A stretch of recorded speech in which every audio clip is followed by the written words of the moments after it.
Have you ever thought about the end of Battle City, specifically Merrick Ishtar and all of his evil antics that were built up to that climactic duel, him against Yugi, all of the god cards? It was craziness. And at the climax of arguably the biggest duel in the entire series, Yugi activates Ragnarok, the ultimate card that combines all of his monsters together, grabbing a hold of Merrick and Ra and dragging them off. As a kid, it's a really cool moment, and honestly and narratively makes a lot of sense. Yugi's two aces are necessary to even activate the card, and of course you have that final shot of all three god cards together one more time. This card is truly the apex of Battle City. Which of course leads to my question. Why the hell hasn't this card ever been made? You'd think the ultimate Ra stopper would have been one of the first things they'd ever print. But what if I told you that they actually did make this card?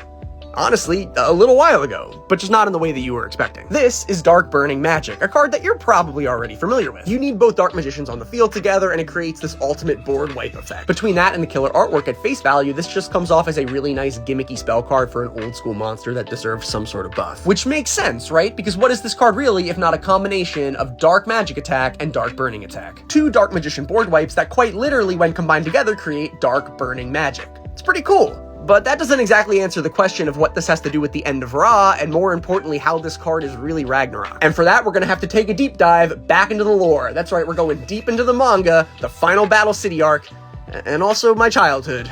Rip Borders. Anyway, though the manga and anime don't necessarily line up all the time, the Yugi versus Merrick duel has pretty much all the key points hit. But the biggest deviation occurs when Yugi declares that when the Dark Magicians are on the field together, they have the ability to destroy one monster. Basically in a very hidden ability protagonist type fashion. And honestly, I actually think this is really cool. I like this idea of these two needing to be on the field together for something crazy to happen. And lo and behold, when it does, what do we see if not Dark Burning Magic? No, like literally, it's verbatim the same artwork. It's kind of crazy. This card is a rendered and realized version of what actually happens in the manga. The end of Ra, or if you want to call it Ragnarok, really just coming down to Dark Magician and Dark Magician Girl protecting the Pharaoh like they always do. Which is really crazy to think about because even as a super fan, I never realized that this card is quite literally the end of Battle City. And yes, there are some differences to the anime Ragnarok, but keep in mind, this card wasn't in the manga either. It was rendered truly as a supplement for both. And if you're wondering why I feel that way, oh boy, let me explain. It comes down to which Dark Magician appears in this artwork, because it's confusing. In recent years, Konami has made it clear that blonde manga Dark Magician is the standard. Purple anime Dark Magician's appearances are pretty few and far between. The classic Dark Magic attack features the manga one, which means if the two attacks are combined together,